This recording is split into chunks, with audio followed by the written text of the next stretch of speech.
Welcome to Donmar TV News Channel. Nagpapatuloy yung ginagawang pag-ikot ni Pangulong Rodrigo Duterte sa mga biktima ng Bagyong Odette, particular sa bahagi ng Mindanao at Visayas.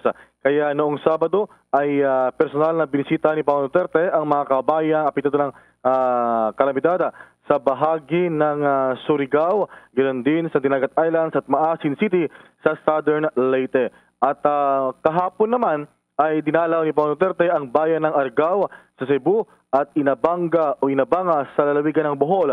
Sila ay nagpagpulong sa mga opisyal doon para matiyak na matulungan at matugunan ang mga pangailangan ng mga biktima, lalo na pagdating sa pagkain, tubig, gamot, kuryente at telecommunication services. Ngayong araw naman ay natakdang pupuntahan ni Pangulong Duterte ang kanyang grupo, ang Negros Occidental, para personal na makita ang kalagayan ng mga tao at makagbigay tulong din doon. Na itong bahagi ng pahayag ni Pangulong Duterte sa kanyang pagkipagharap sa publiko kahapon sa mga mamayan ng Bohol. Dugay ming naka-respond kay una-una ang unang ni Anhing nga dili makalanding, di makalihok ng mga tao. Lapit mo sa So, paabot may nga sa kadlaw pa muna kay katulong ni kupat baron. Dili man may kubag ko kay ako mayor man po sa hadugay panahon sa Davao. Kaibaw ko unsay kinahanglan sa mga tao, sunog, baha, linog, tanang klaseng kalamidad, gobyerno yun na. Kay ug daghang taong maigo, ug walay commander-in-chief nga musulti nga muone ang buhaton. So ang importante, paminawan ninyo inyong mga opisyal. Kay adto na mo ihulog sa download na mo, silbi butang na mo sa bangko, silangan makubra nila ang kwarta. So, Yan, Bombo Gerald, Bombo Jane ang naging bahagi ng pagpapaliwanag ni Pangulong Duterte kung bakit, yun nga, medyo naantala at kahapon lamang din sila nakapagpunta doon sa bahagi ng Bohol at sinundan niyan doon sa Cebu naman. At yun nga, dito sa kanyang mensahe ay nagbigay ng direktiba ang Pangulo sa lahat ng mga ahensya ng pamahalaan, gaya ng paggamit ng mga quick response funds nila, pagbibigay ng housing assistance, gaya din yung provision para sa housing materials, sa pagpapasaayos sa mga damage, mga sirang kabahayan at tulong sa mga nasirang mga bangka ng mga mangisda at yung pang agricultural machineries. So yan yung pagtitiyaka ni Pangulong Duterte, yung karampatang tulong, assistance sa mga mamayan na apektado ng kalamidad. So abangan mamaya, ngayong araw, yung kanyang pagbisita naman sa bahagi ng Negros Occidental. Bongbong Marcos, labis na hinangaan ng mga negosyante at mga kilalang personalidad sa buong mundo nang minsan itong naimbitahan sa isang pagpupulong sa ibayong dagat. Namangha ang mga ito sa pananaw ni Bongbong Marcos at ang kanyang magandang mithiin sa ating bansa para makabangon ng tuluyan ang ating mga kababayan sa kahirapan. Hindi tuloy maiwasan ng mga netizens ang ikumpara ito kay Leni Robredo na di umano'y walang laman ang mga pahayag na naturingan pa namang abogada, subalit walang nakitang magandang direksyon sa kanyang mga plano sa ating bansa. Narito ating tunghayan ang nakakamanghang talumpati ni Bongbong Marcos at ating ihalin tulad sa isa namang panayam kay Leni Robredo at kayo na ang humusga kung sino nga ba ang karapat-dapat na susunod na Pangulo ng ating bansa. I was told that I am given the liberty to speak about whatever topic I feel would be compelling. Well, I thought about that for a while, and I think that at this particular point in time, nothing proves to be more compelling than indulging in a reflection about the current state of our country. We heard the other day the President's own version of the state of our nation in his sixth and final State of the Nation address, where he brandished to Congress and the people the gains of his daang matuwid blueprint for administration. Now then comes the rather expedient time for post hoc public reactions, annotations, comments from the entire captive audience, Filipino or otherwise, from experts, to armchair analysts, from cheerleaders and well-wishers, down to plain trigger-happy bashers. But rather than engage in a critical discourse and give you a negative-toned counter or contra sona, allow me to present rather some sort of draft sona or administration blueprint of a make-believe or hypothetical president made at a maiden sona or at a meeting de avance. One that presents another diagnosis of our country, a second opinion, if you will, and wherein will contain the plans and programs required to remedy and respond to the spate of problems in which we find ourselves and the country, as that president leads and assumes the highest and most powerful office of the land. And please let me emphasize the words hypothetical, not hopeful, expectant, much less wishful thinking, lest I be quoted out of context and suddenly be reported, as it has been reported before we got here, to have announced a surprise early presidential bid. But if in case it happens, you will be able to see it nowhere else but here at the Asia CEO Forum, and we'll be able to say, you heard it here first. My vision of our country is one that can overcome its economic and social challenges by drawing on our own strengths and drawing on our unity.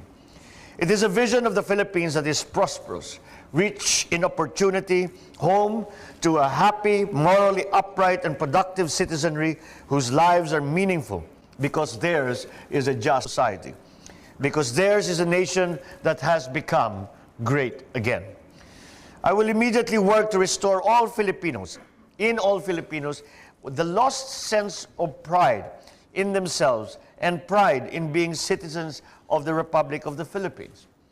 We had, at some point in our history, that pride, that sense of nationhood, but we seem to have gone astray and have lost it. This administration should govern our country with special attention to the needs of the more than 26% of our population who are the poorest, and the almost 70% who are called unpoor, but actually mean that they live only precariously above the poverty line. And that, ladies and gentlemen, is where you come in.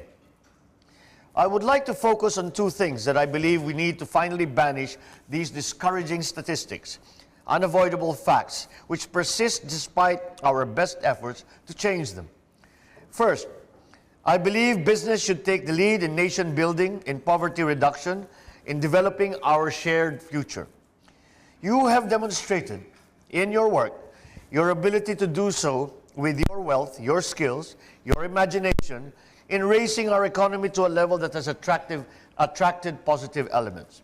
But it has happened under a system that has distributed the benefits inequitably. The success of our nation depends on national unity. But it is hard for me to imagine how unity can be even possible when nearly 97% of our people do not feel that they are sharing in our so-called economic miracle. And share in it they must. Not simply because for those of us of privilege and wealth, caring for the needs of our communities and our nation is the correct, upright thing to do, but also because it is in our best interest. It is alarming to note that despite our economic gains of recent years, at least 3,700 Filipinos leave for jobs abroad every single day. Nearly 1 in 10 of Filipinos are already abroad, meeting our families' basic needs with the earnings from foreign jobs.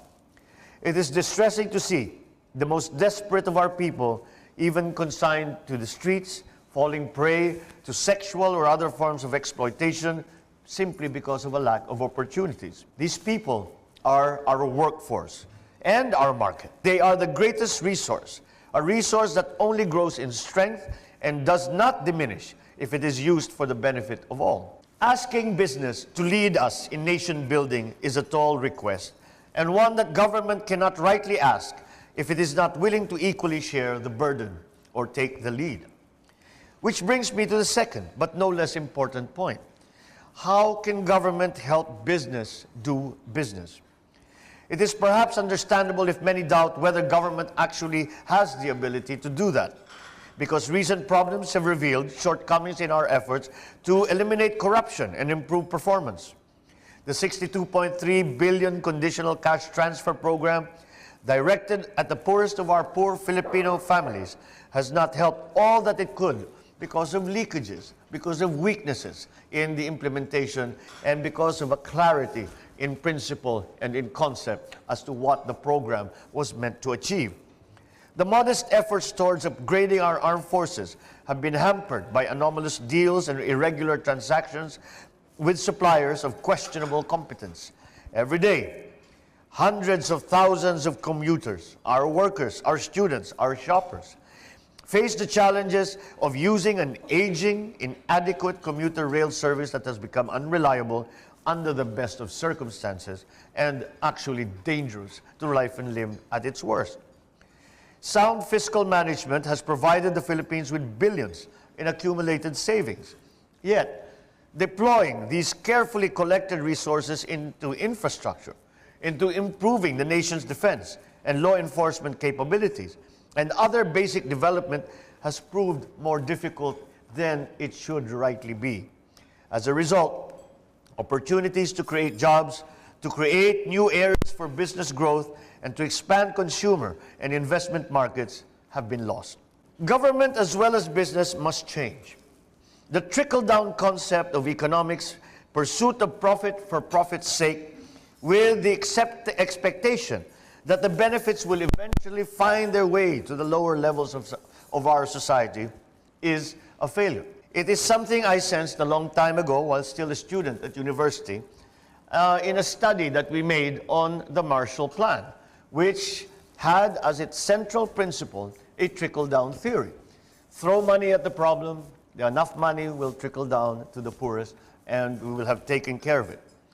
While there, I wrote a paper proposing that it is good economic policy and ultimately a profitable strategy for business to balance profits with a concern for the common good. In recent years, many others have woken to the same realization, from political leaders to learned and respected economists, and most recently, even Pope Francis, who has offered strong words.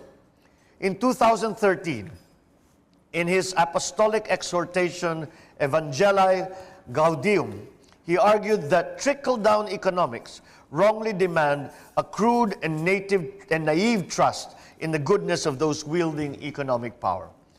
And as recently as this past July 10, while visiting Bolivia, he condemned the unbridled greed of naked capitalism. Once capital becomes an idol and guides people's decisions, once greed for money presides over the entire socio-economic system, it ruins society. It condemns and enslaves men and women. It destroys the human fraternity. It sets people against one another, and as we can clearly see, it even puts at risk our common home, the planet Earth.